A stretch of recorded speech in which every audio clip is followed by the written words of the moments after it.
Okay, then, so this is episode 11 of the Roundtable series by the @RT Snyder Cut Twitter account. So thank you for asking me to be the host today. So with me today we've got Jordan, Julian, Hello. Danielle. Is it Danielle? You can call me Daniel or Megat, but I'm known more as Megat. Megat. I'll call you Megat then. Okay, and we also have Vinny. Hey, how's it going today, everybody? Very well, thank you, mate. Nice to see you all. Right then, I don't think I've spoken to all of you before. I know I spoke to Megat before on a different podcast. Is that right? Yeah. Yeah, okay. So, yeah, round table. It's going to be a discussion between us all. So, I think the first thing I'd like to talk about is the trending event that's just happened for Batfleck. It was arranged that's by, a good one. Yeah, it was good, wasn't it? By Jesse via the Snyder Cut account. I think the highest tweet trend we got was 70,000, and it reached number 5 in America, which is pretty cool, isn't it? What do you guys think of that event? I think it's a good cause. I think, as long as he doesn't say anything, well, at least nothing negative, then we should keep pushing until he says something, right?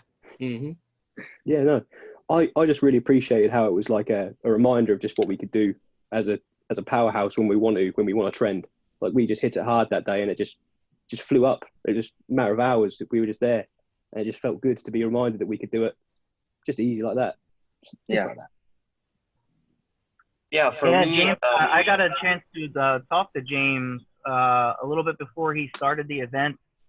We had done a roundtable of our own at one point, and James is a really great, really passionate guy, and to see him get the success and the support of the entire community around him, it was really great to see. Absolutely, yeah. Yeah, for me, the Batfleck event is really awesome because honestly, I was away for a bit and I didn't know there was an event when I was on Twitter, and suddenly, like, boom, like Batfleck is trending and all. It's really great and it's really awesome that we still, as fans, we're showing demand in support of Ben Affleck as Batman. Yeah, sure. It was good. I mean, it reminded me of my Twitter feed was just going back. Yeah. It reminded me of back in the day in November when we had that massive event, and I think it showed as well that the RT Snyder Cut account still has a really good purpose to exist. To keep the Snyder Cut movement moving forward and coordinating. And it was just really good to see so much come up. I mean, I made some notes, but Jay Olivia said previously, didn't he, that it was the best Batman script he had ever seen. So can you, Yes. I mean... Well, he would know. I mean, he's writing a lot of great Batman scripts. Well, sort of adapted anyway. The Dark Knight Returns. He did all those Son of Batman, Batman vs. Robin, Batman, Bad Blood. So yeah, he's got a good track record. Yeah, I mean, for him to say it, it's a good indication, isn't it, of what it could have been. I mean, do you guys think that it's a possibility that it could happen? I think At this all point, things being equal, we could see it, but it all matters on how Zack Snyder's Justice League lands first. We can't count our chickens before they catch. We just got to sort of let that come first and push after that and see where things lay as things come out. Because where we are at the minute, we've gotten so much more than I could have ever have dreamed of in such a short amount of time. When you consider the movement and how it grew so quickly and how we got the cut, and now it just kind of feels like we need to just sometimes be really grateful for that and then move forward with hopefulness, but also being like, accepting of what we have. That's how I feel anyway, just incredibly grateful for what we get. Yeah. Julian, I really feel like there's an opportunity with, with all the different platforms that there are. You have, obviously, theaters are shut down at the moment, but when theaters open back up, then you also have home television, you have smart devices, you have things like that. There's so many different platforms for WV and for AT&T to roll stuff out on. I really think that getting a Batman movie set in the Snyderverse really is more possible now than ever. And I think that the folks over at AT&T and Warner Brothers and HBO Max, they kind of get that now. And with this change of folks who are running the show, I think they're starting to see that and implement that. I agree. In fact, now there is a possibility for a multiverse, and I highly doubt that Matt Reeves as the Batman is going to have any sitting in the DCU since he's recasting Jim Gordon and everything. So yeah, we could get Ben Affleck on HBO Max and, get Robert Pattinson on the big screen. I guess Ben Affleck hasn't said anything because he wants to see what happens with, Justice League. So yeah. What about you, Megat? Yeah. I remember an interview of Ben. I think it was on Variety or something. He was like, going through on all his movies, and I remember he was mentioning about BVS, and you can see him, he was so excited about, he's passionate about being Batman in BVS, working on, the movie as the character with, Chris Terrio writing it and all. And then suddenly remember when it was about Justice League, and he was like a bit like coughing and like, it was really bad. So I think for me, as a fan of Ben Affleck himself as a director and as an actor, for me, as long as he is passionate in coming back and doing his Batman movie, and I'm all for it.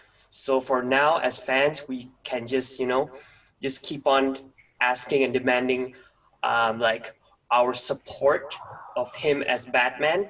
And hopefully maybe one day he will come out and say like, hey guys, I'm passionate about this, and I have, people around me are supporting it, and maybe we can have the movie one day. Well, sorry, just on that, like that Ben Affleck appearance on Fat Man on Batman, that little tiny clip on Kevin Smith's podcast, that was just incredible to get that sort of gratitude across, not just to Zach and Debbie, but to everyone. I think he recognises how big and important this is for everyone's careers and for all the fans. It's massive.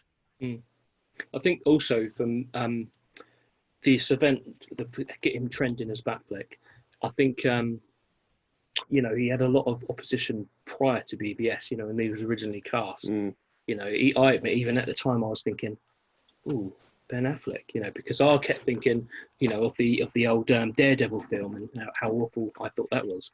But once he was in BVS, and it blew you away. He is Batman. It's how did we ever not see it?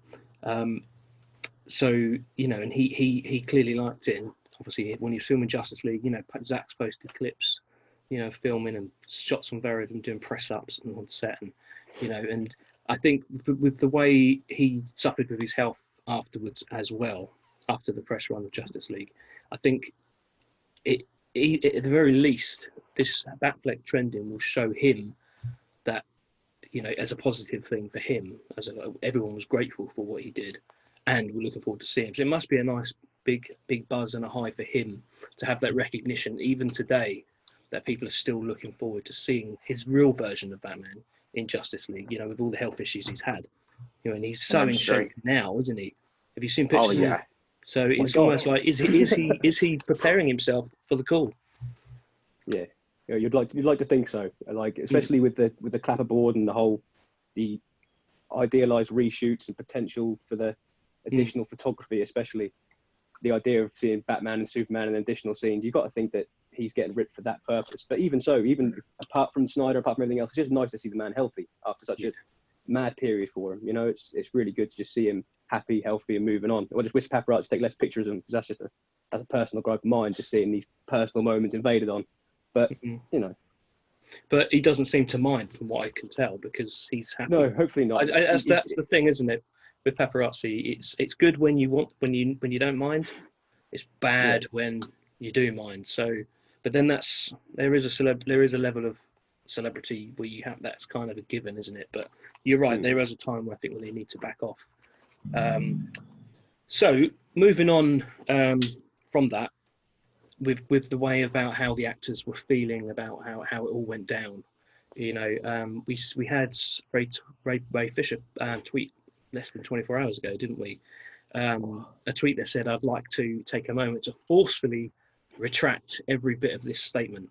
And I'm going to play you an audio clip of that, and maybe when this is edited, the account will put maybe the video of it on. But just have a listen, and we can talk about this tweet. Yeah, I mean, Joss is a great guy, and Zach picked a good person to come in and clean up and finish up for him. It's a man doing the company line, isn't it? Yeah. Yeah. I assume you've seen that clip. We all have. Vero, I think, posted it first, and then he put it on Twitter, or the other way around. And I think many of us already knew he didn't mean it, judging by the look on his face, especially Jason's. Mhm. Well, I think the cool thing about Ray is that he's such a passionate guy, and he's a passionate performer, but he's also very passionate about standing up for what he believes in both his, professional and personal life. So for him to kind of go to bat in that, and that was all right around the time where all of this news really broke. And then the Snyder family was going through that personal tragedy. I think it was really upstanding for him to step up. And, it is towing the company line a little bit, but also just to kind of deflect a little bit of that away from his friend. And now to come out and say he forcefully declines, or retracts his statement, I think is a very bold move of him, and it's a very right move. And I'm proud that he said it. Yeah. What about you, Megat?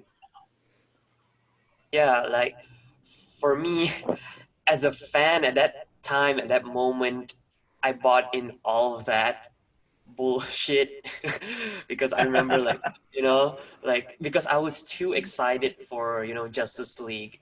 I was of course devastated at the tragedy, the family tragedy, but yeah, I was buying all that. And I remember watching all those Comic-Con interviews and all other interviews of them, every time interviewers asking oh, what about Zach, and how different it is, the reshoot and all, and how's Joss Whedon, and have to go through all of that and looking at their faces. At that time I was still in denial. I was maybe there's hope.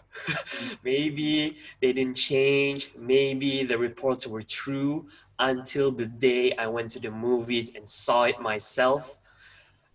Yeah, I tried. I remember watching Justice League. I really tried to love it with, because I really, really saw some of Zach's shots in it.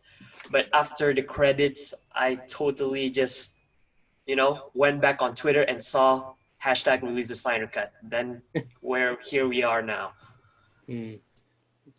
Julian? If we're, I mean, geez, I back in 2017, I still kind of enjoyed Marvel. Well, no, I still love it today, but I didn't really realize how overrated Joss Whedon was. I mean, I still think he did great with the Avengers, and I was excited to see oh, maybe he can add the levity that the films were lacking before then.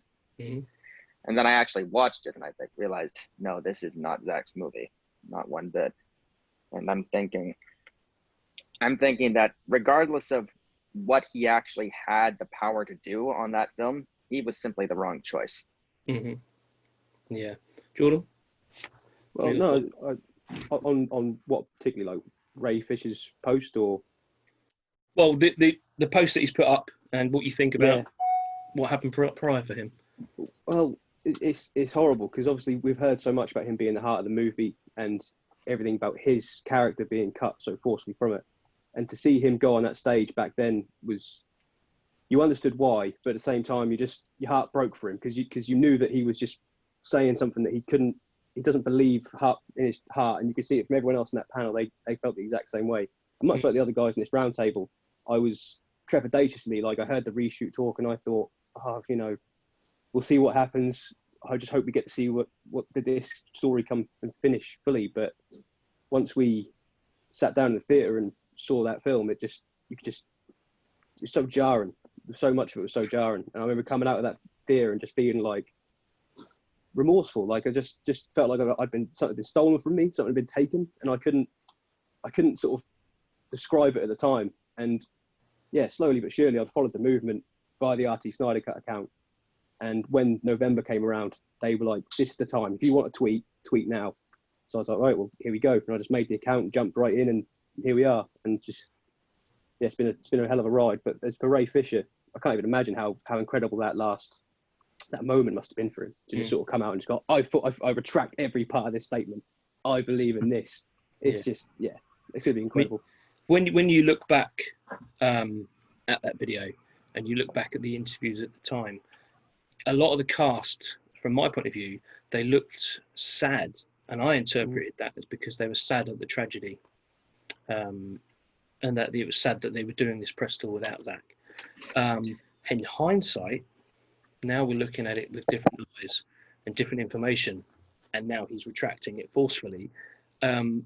We can now look back and see that actually the expressions and the body language was more like embarrassment, was more like it was eating them up inside that they had to toe this line.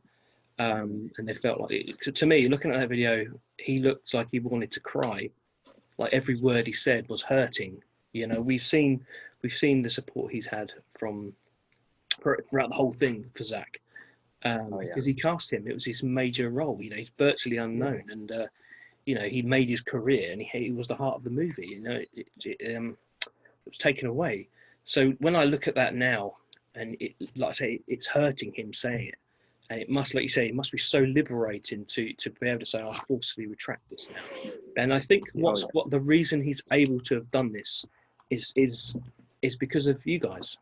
It's because of everybody in this movement. We've empowered these people now. We've shown them that, I mean, at the time they all have NDAs. They all have to toe the line because they want work and they want to, you know, back then they didn't know if Zach was ever going to come back. You know, they didn't know what's happening in the future. It was just, it is what it is.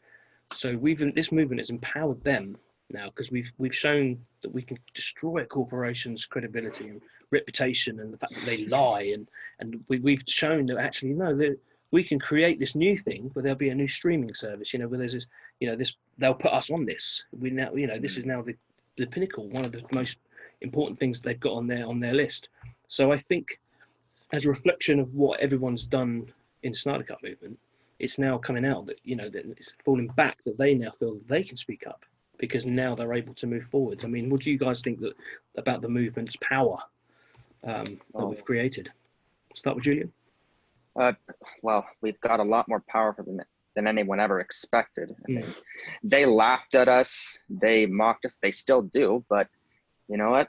Then we got the support of the director himself, and that can never be underestimated. We got pretty much all the casting now, including Henry Cavill.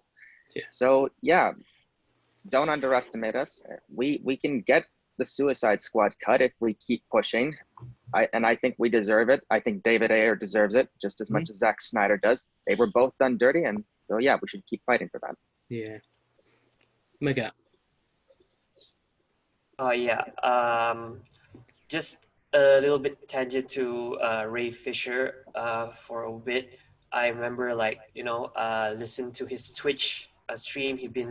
He's a really class actor, and for him to just speak up about that is really, really empowering, showing that, because for us fans, like, we try to understand, like, how are they going through all that. Like, imagine, like, Ray as an upcoming actor, like, oh yeah, I remember Jay Oliva, I think, said that Justice League War, if you remember his animated movie, was sort of hinted almost the same as the Justice League movie that we're supposed to get. And if you watch that Justice League animated movie, it was heavily on Cyborg.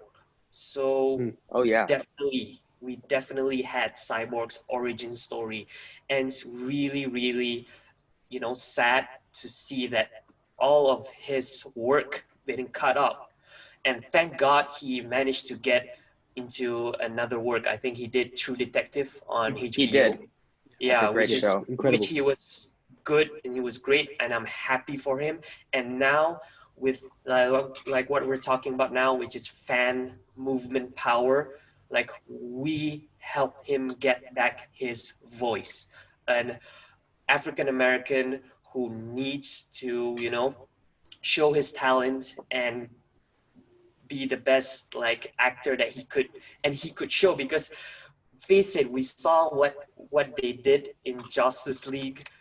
his screen time was so little, and they were trying to force a lot on Superman, you know, all those cheesy jokes and all. It's just sad to see that, and I'm so happy for Ray, and I'm glad that we have this whole collective, all of us movement fighting for Zach's vision and also for Ray's um, ability to show his talent. Yeah, true. Well said. Vinny, what do you think about that? I think really, and you said it yourself, Will. There's a ton of human beings behind the movement, right? It's not just Twitter accounts tweeting with hashtags and things of that nature. I think the beautiful thing to take out of this entire movement, I mean, yes, you know, fans were loud and we called out a big corporation on making a huge mistake and messing with the personal lives of people. But I think the important thing is that human beings behind these Twitter accounts really banded together and fought for something that was much more than just a movie, than, you know, just that 214-minute movie that's sitting on the shelf. I mean, obviously we want that.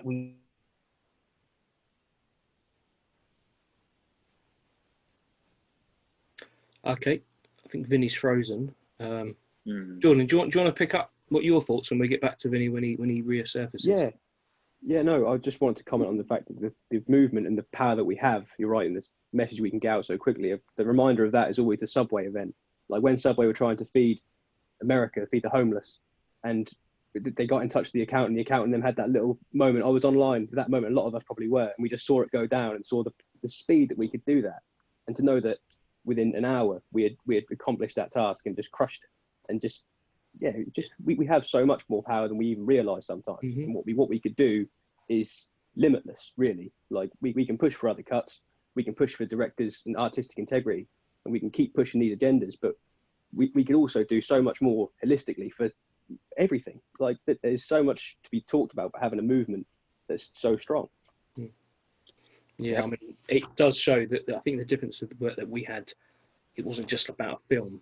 There was a moral background to it, wasn't there? And it was a bigger picture, you know. Like I said, Janita, journalist Janita, I think that's her name now. Is it Janita Davies? Yes. Yeah, it's Janita. Yeah. One of the things she interviewed me before Project Comic Con for San Diego 2019, and she was like at the beginning of the call, didn't really know a lot about it. And obviously, I spent some time chatting to her, and like we both got to the point, and we both had this realization at the time, like it was such the heart of the movement, of the movie. Sorry, you know, it was you know, relevant to today. You know, black family, you know, showing a true, you know, mother-father scenario. You know, the trials and tribulations of I'm just getting Vinny back in. Trials and tribulations of his life, and yet they were just hacked away out of the film. So it'd be really nice for him just to be able to come back and kickstart his career as an actor as well, to say, look, second chance, this is what I did, this is the work I did. And with the Subway stuff, that's what I mean. It went beyond the film. Yeah. And also when you think of the AFSP donations, absolutely, you know, I think it's totaled to 200,000 now, which is crazy, because that means, based on the 50-50, that means the movement has raised 400,000 approximately, isn't it, to do all our events and campaigning as charity. And I think that also showed the demand and power of everybody, you know, that people, we're here, we're not going anywhere, we're a customer base, and I think that's changed the industry. I think it's historical. So like to have the RT Snyder Cut account being this hub of everybody who can follow it, share it, you know, be part of it. It's great coordination, and it's great that so many people still invested in it. Had shown the Batfleck thing. Vinny, you're back. You I am froze and then disappeared, and so we'll go back to you, Vinny. Let you finish saying what you're saying about Ray Fisher, because we kind of just carried on with Jordan. We didn't miss much. Yeah, absolutely. Yeah, I apologize for that. I had a little bit of a technical hiccup here, but no, I really appreciate Julian's gone now. giving me the time to. No. Just needed to adjust my lighting because I thought I looked a bit. Sorry, but Vinny. I was just kind of going on that, you know, the people behind the movement are really what attracted me to join it, is seeing, your faces on this call today and on this roundtable, talking to people, meeting with people. I mean, we brought up James, who is Jessex, who put the Batfleck campaign together earlier, and making friends that way. We all banded together. We all stood for something that was more than just a movie. We stood for suicide awareness. We stood for artistic integrity. And we stood for just backing people when they really needed it most. And I think that this world that we're in right now needs that more than ever, is people banding together, not just for, maybe a product or something like that, but for things that we need as human beings. And it's for that connection.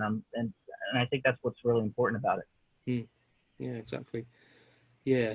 So anyone else want to talk about Ray Fisher anymore? Because, well, before we move ahead, anyone not had a say or something popped to mind? Well, in relation to Ray Fisher, I mean, we talk about how, he was, cut down a lot. It's not just him, of course, but also everyone related to him by extension. Mm-hmm. So his father his entire arc was lost, and that was huge. Mm-hmm. His mother didn't even exist anymore, except I think maybe an image on his screen.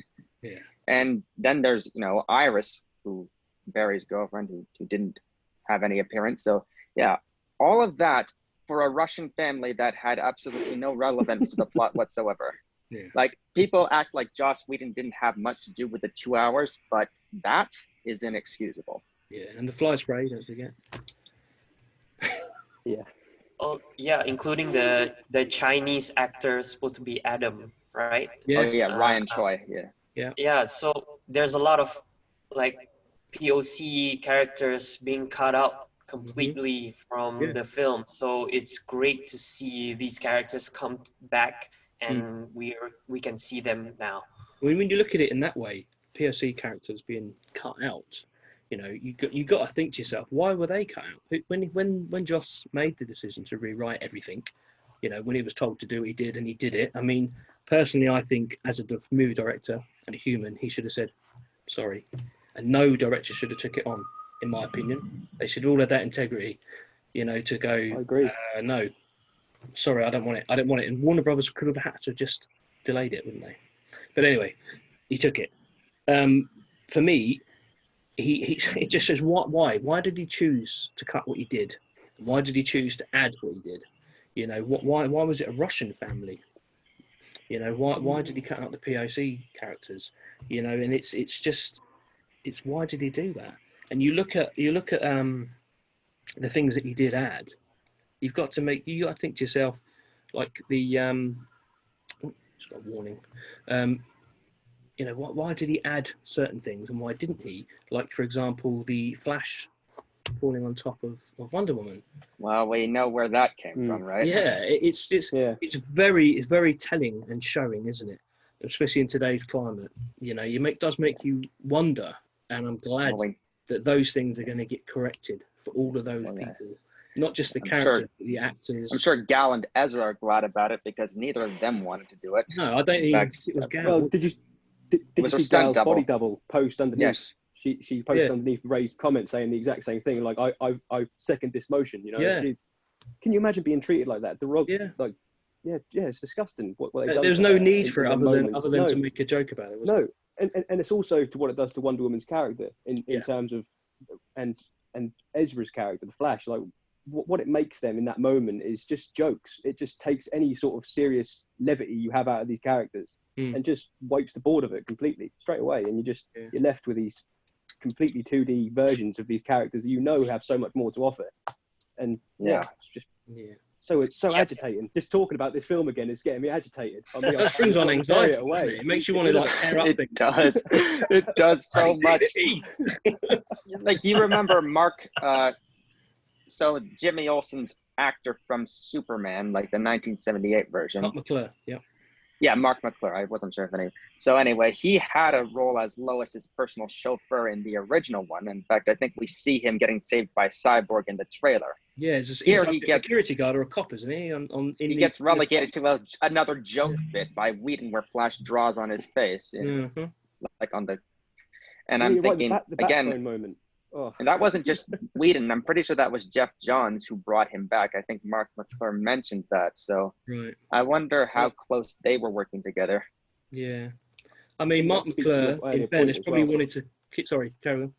No, sorry. It speaks to your earlier point about the studio taking these things and changing it. I think a lot of that comes from what was just mentioned. Is Jeff Johns. Like, it was a mandate from the studio saying, well, this needs to be done, this needs to be done. And all the character arcs and where Zack potentially would have took them or handed them off to other directors to take them, we were all killed instantly. It had to be put into this new frame of, I don't know, it's not necessarily a new 52, but a Jeff Johns created structure. They all had to fit into his lens of what his character should be, and he wanted them to go into, like, create the new 52. So yeah, exactly. No, exactly. And you look into the post credits, and you go to the post credit scene, and they talk about that hall of supervillains, like the idea of doing a League of Injustice or whatever, I can't remember what it was. Someone else had to verse me on the name of it, but just setting up these whole films that we know would never pay off. There would be no further in these goals. It's an insult. He was just, it is an insult, and he just threw them out willy-nilly. The whole thing was an insult to everyone's intelligence, the way they treated the customer base, and obviously the way we've responded with this movement coming together. Oh yes, doing absolutely. all these things, giving us that power. Obviously with Ray Fisher being able to speak up, Jason Momoa has been very vocal.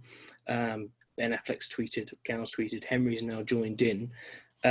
So the whole cast and a lot of the smaller members of cast, like Karen Bryson, who's Victor's mum? Bryson, yes, that's right. She's tweeted now. She's become more vocal, as are other people. Ray Porter, he's well known in his field for voiceovers and it's such, but in terms of movie fame and movie credit, he is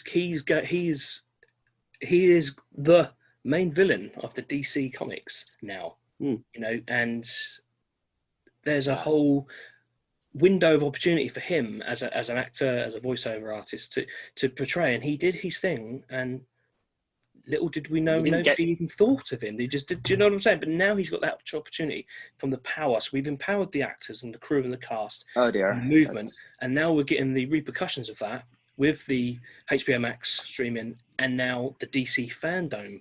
So moving on from the power and the demand, let's move on to the DC FanDome event that's coming up.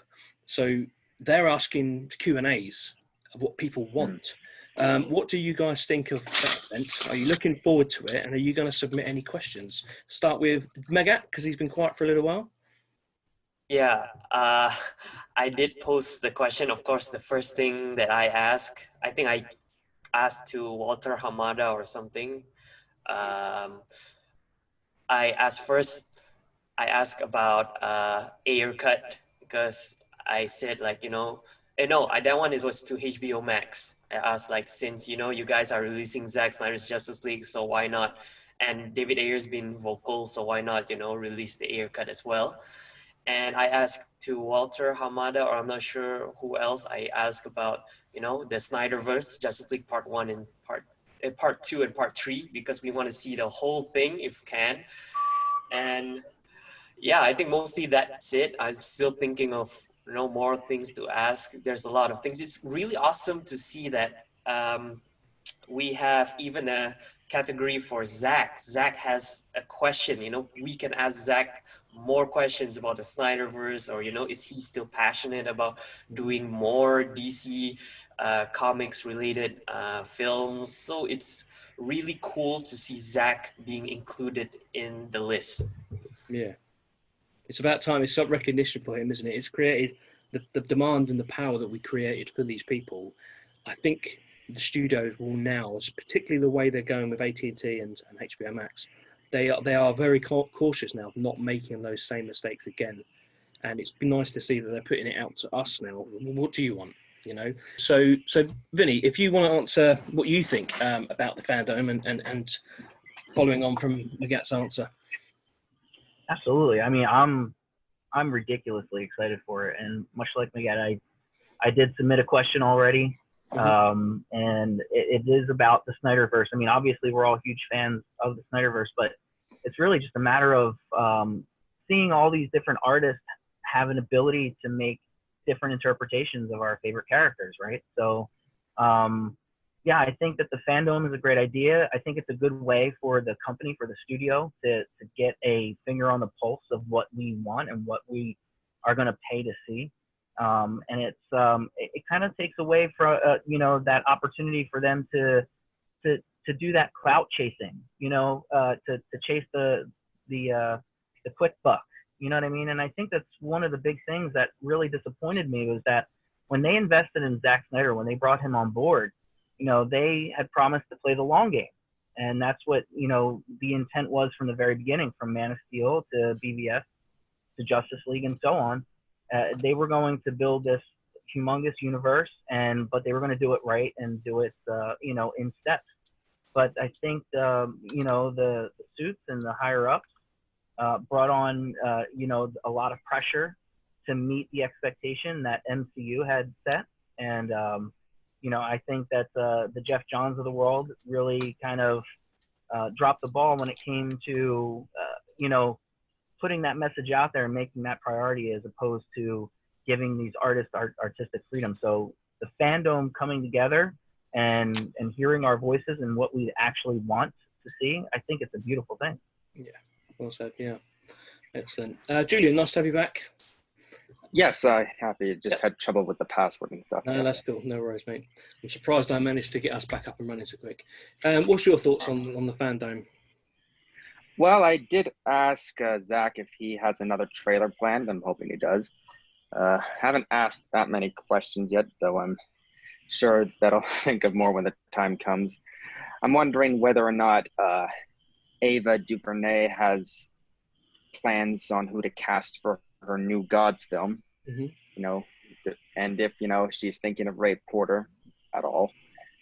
I mean, we don't know if it's even going to be connected, but if it is, I hope she's thinking about that. Yeah, it's interesting you say that, because I think Patty Jenkins said about Wonder Woman 3 is on pause based on everything that's happening. So maybe she meant the COVID thing, but I think she means what's happening within DC with the HBO, the FanDome, and obviously now there's the Snyderverse re-emerging back into it. So perhaps there is a chance for that. Perhaps now they're re-evaluating the future projects they've come up to mash in, or will it be a multiverse? So Jordan and your pussycat that has arrived. What do you think of the FanDome? I think the cat wants to join in. So hello, cat. No, she's all right. Bless her. She's good. No, the FanDome thing is unprecedented. When I look back, I can't think of another event that's quite like it, to have every single hub of DC represented in all forms of media: comic books, video games, films, the Snyderverse. Everything's catered for in one event for every DC fan. And I think whoever did create that idea on the AT&T side, DC side, was top banana. Like really, really smart thinking, because it's capitalizing on the community that RT Snyder Cut and everyone built together. It's capitalizing on that fan energy and momentum that we have. And I think it's a right positive step. And of course, everyone's put their questions in. I mean, mine's no different to anyone else's. I've done the Batfleck question for the cheeky little, are we going to get to see more of Batman, more of Ben in the suit, all that sort of stuff. So, I think it's going to be a great event. I'm really looking forward to it.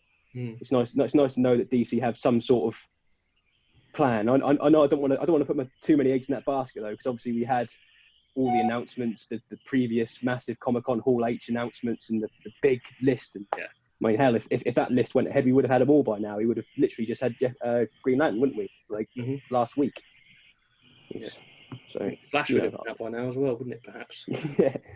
Yeah. So in total, when you think about it, we had so long of us not being acknowledged. Do you remember we just wanted Warner Brothers to say something, didn't we? And that their silence was deafening.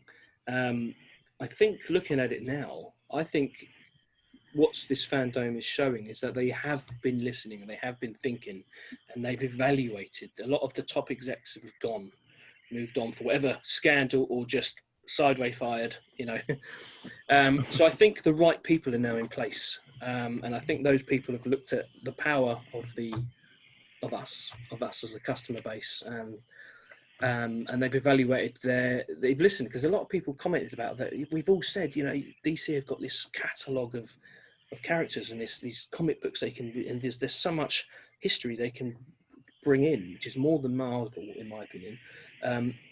So perhaps looking at this now, maybe they've evaluated in such a point, they've actually realised that they can cater for all, and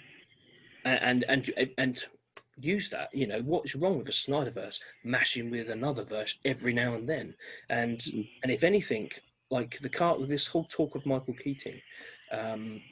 Now, do you think it's a good? I mean, with the fandom, this is coming up. This is maybe something I would ask, but to me, it feels like we're going to get everything and more than we ever dreamed of. I really believe that. And the FanDome is really acknowledging that, and it's given the opportunity. And they've obviously got this idea that they can use it all now. They don't need to copy Marvel because they can do that and many others. But do you think that the FanDome the situation and the talks of Michael Keaton is basically opening up the window to the multiverse of the FanDome, linking the previous catalogue? So in a way, it's making their back catalogue more relevant to today, to open up to the younger, wider audience who may like the new stuff that they've got coming out, but they can also loosely link it as son of a multiverse canon to say, well, we'll not go and look at 1989 Batman. You know, what do you think about these talks of these older actors coming in for previous incarnations? Megat? Yeah, so what I see in all these that especially when this announcement of DC FanDome that's happening and all this is that it's basically what they're trying to sell is a multiverse of comics or animated or everything, every single thing of DC. What I see, and basically in terms of a fan perspective, is actually uniting DC fans, multiverse of fans, because you guys need to know we are part of the RT, like release the Snyder Cut movement. But there are fans of CW, there are fans of the Batman, Tim Burton Batman, there are fans of Nolan's Dark Knight, there's so many different fans of altogether. Basically, we are fans of each of our own universe. Of course, we want the Snyderverse, but there are all others who love CW, even though, you know, we might have different opinions on that, but they are still DC fans. So it's awesome to see that the studio had a bigger picture on uniting all of us together in one, basically in the dome. It's really cool, and I'm really excited because, of course, CW fans might have their own portion. Maybe like they're planning on the Green Lantern series on HBO Max. We will be getting Zack Snyder's Justice League. So, and also, if you remember, J.J. Abrams' Justice League Dark is coming on HBO Max. So there's a lot of these multiverse. So for me, I see it as a multiverse of fans as well, because each fans will have their own like universe, and Warner Brothers just giving us all of this content, and we as fans can just stay in our own universe and support our own universe instead of, you know, bashing like, oh, CW's better or what, and you know, all that, because I don't like all this negativity. So it's better for us to, you know, unite and just support the whole DC fandom. Yeah, I agree. Vinny, what do you think about the FanDome? I think that Megat just made the soundbite of this entire discussion, bringing the multiverse of fans together. I think that was really wonderful said. And I mean, I am you know, legitimately stoked. I mean, I'm a little bit older than some of the release of Snyder Cut fans, so to see Michael Keaton return under the cape and cowl would be a huge and exciting thing for me. But I think that you know, bringing these universes together, it's all about, like, just, you know, if you follow the comic books, right? If you go and you get subscriptions from your local comic shop every week or every month, and you pick up your issues, I mean, you're getting different writers and different artists interpreting different characters in their own way, and you have that ability to do that now. And you know, in the visual and film presentation of it, you have television, you have cinema, you have all of these different you know, like web series and things like that. So like Megat was saying, there's different universes of fans now too. To be able to kind of have your cake and eat it too, give it all to me, man. Let the universes you know, exist in their own way so that we can go and watch our Snyderverse develop the way it was supposed to, the way that Zack intended it. But then if you have that, like you said, kind of crashing together every once in a while, and you have like CW versus Snyderverse, or, you know, like the comic universe versus, you know, you can put out a comic series with these, you know, these multiple universes existing there together. There's a Ghostbusters comic books. I don't know if anybody follows that IP a lot, but they actually, you know, they have their film universe, their animated universe, and the comics itself, and they blend them all together. So there's so much opportunity there. Yeah, true. Julian. Oh, I mean, just how can I put it? You have to rephrase me again. I mean, I'm struggling to sort of describe how it feels to know that every single DC fan is going to be accounted for now. It no longer feels like we are relegated to the side and just sort of the dark and gritty fans in the cupboard. Just lock them away and don't ever sort of acknowledge them. It now feels like we've all got a say in it. Everyone can have, like Megat perfectly described, everyone's got their own little place in the dome. Like we can all happily coexist and know that everyone's catered for. Now, hopefully, I mean, I don't know the Flashpoint rumours and that, and there's a bit of discrepancy in if it's going to be touching in our sort of verse with him being the Jeffrey Dean Morgan role in the Flashpoint sort of situation, or if it's going to be his 89 Batman. It is 89 Batman, isn't it? It is confirmed now that was the role he's going to be going for. Again, no, we don't know. We don't know. I don't listen to rumors don't anymore. will elaborate. There's a rumor saying he will be donning the Kingdom Come Batman suit, so I'm not sure if that's gonna be the same or not. But it will be cool, you know, to see that. What we've got to remember is that throughout the past few years, there's been a lot of disinformation, and deliberately, and a lot of times studios put out disinformation to highlight leaks. So I think what we should do, unless it's official, let's just talk about it, theorize about it, and rather not worry about too much who said confirmed until it's confirmed, because there's no point, is there? And I think a lot of people like come together and not having that negativity, is that we should just all happily theorize and hope and say what we hope's coming and what we heard and whether we like a rumor or not. But it doesn't matter at the end of the day until it's official. You know, so yeah, Julian, have you answered the Bat FanDome? I think I'm going around in a circle on the screen. Well, I mean, I haven't really spoken much on the nuts. Mostly, I'm just watching these videos, so no. But I mean, if we're talking about whether Keaton is coming back, geez, I mean, that seems like a cool idea. I'm honestly think that'll be an interesting discussion for all the people who are upset about how Ben Affleck killed so many people. Oh boy, we'll have a field day with this one. Yeah, but in terms of the DC FanDome, about that, I haven't really asked much about that. No. Okay, cool. I mean, from my perspective, the way I look at it is that the FanDome, it's like those people who were Snyderverse, the dark, gritty, we kind of like didn't like so much the Shazam film, because it was not, although they tried, there are Easter eggs in it and it does seem to link, but it linked and didn't link. It's okay to like that. It's okay to watch that and think, well, that was kind of fun, that was kind of good, even though the quality level is not what you'd like or prefer. So there's nothing wrong, I don't think, of actually saying, oh yeah, there's these other versions. But what's really ate a lot of people up is that we never got the one we wanted and one we were promised. So perhaps if they released the whole Snyderverse and then also in a multiverse sense do that version of it, there's nothing wrong with going, well, I've got what I liked, and then still watching the other version of it and saying, who's reversing here? It's not my cat. for our wall. She's all right.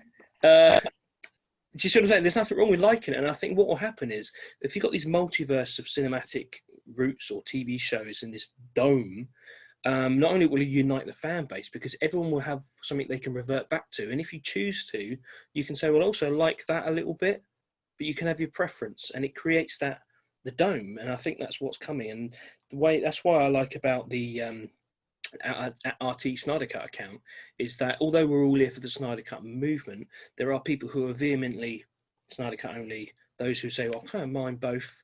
Like there's nothing wrong with us being together. And that's why I see this account as like a dome that incorporates everybody. And the FanDome is the giant version of that dome, like a multiverse that's gone even more.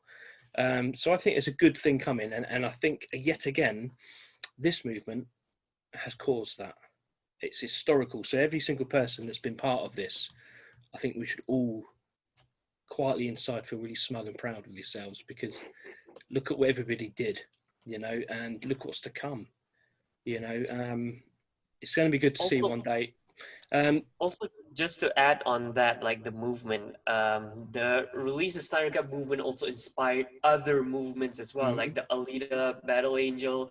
There's so much that we did that really inspired more, because now studios can't just try to hide things like directors cuts or whatever, because fans know that we can have be part of a movement and have a voice on that, and not just to for artistic integrity, but also a lot on like raising awareness on suicide prevention or any other thing, like Alita sequel, the Alita Army. They did I think they raised a lot for the bionic arm donation, something like that. So it's really awesome that the Snyder Cut they supported movement us too, inspired.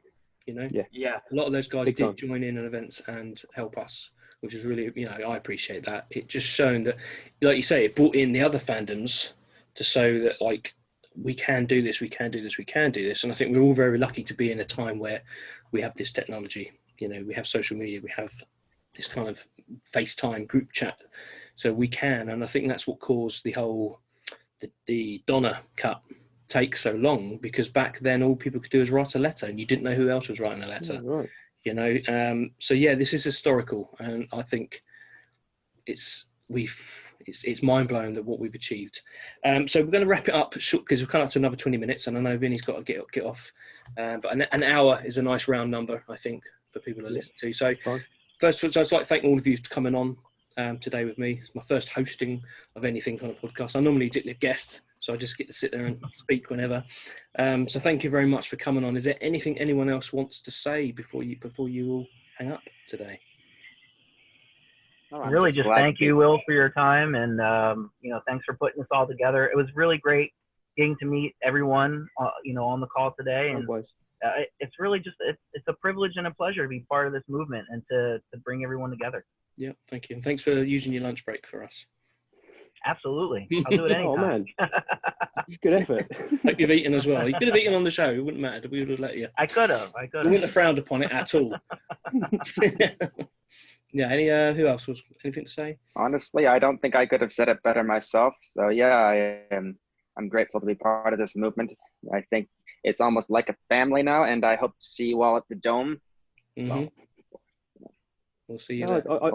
I just like to sort of again echo everyone's sentiments. I think it's wonderful to be a part of something that's like this online community, that especially in this time of lockdown. I know people are starting to get back out into the world, but I can't tell you how important it's been for me to have this network of people that are all in the same situation. We all share these common interests, and we can all just sort of in the evenings go, "Cool, this is a bit tough, isn't it?" And everyone goes, "Yeah, I'm in the same boat as you, mate." And you just sort of, we're all in it together, and it just feels nice to know that that's part of it. So yeah, all the best to everyone. Thank you very much for having me. Thanks for coming. Thank you very much for everything you've done for the movement, mate. No worries, fantastic. No worries. And we appreciate the special guest. Although we bored it. We bored it. She's fast asleep. She's fast asleep now, bless her. Oh, wake up. Come on. You've got fans. Yeah, so I'd like to say thanks for all of you guys for being here and, begging me to be the guest of this. Also, just want to all of us as fans to always think like all this positivity instead of the negative, and be as one, because DC fans, what I noticed is that we have multiple, like what I said, multiple fandoms here and there. CW hating on, the Snyderverse hating on CW and all, etc., etc. So all that we are now can, unite under this DC FanDome. It's amazing. Props to Warner Brothers, AT&T, or HBO Max, whoever got that, because now all of us are together under the dome, and it's awesome. And I'll see you, all of you, in the dome. Well said. Yeah, and finally for me, thank you guys for coming on, and thank you to the RT Snyder Cut for asking me to host one of these episodes. So thank you very much. It's nice to see all your faces. And one last thing from me that I like about this movement is that there are people I would never have spoke to or met from around the world. So that's awesome, isn't it? Yeah, It is. Anyway, thank you very much, guys. Stay safe. Be well. Take care. You Take too. care. See you Take later. care, everyone. Here, see ya. Bye-bye. And release the Snyder Cut. Release the Snyder Cut. And the ear cut. Snyder Cut. Yeah, again. Come together.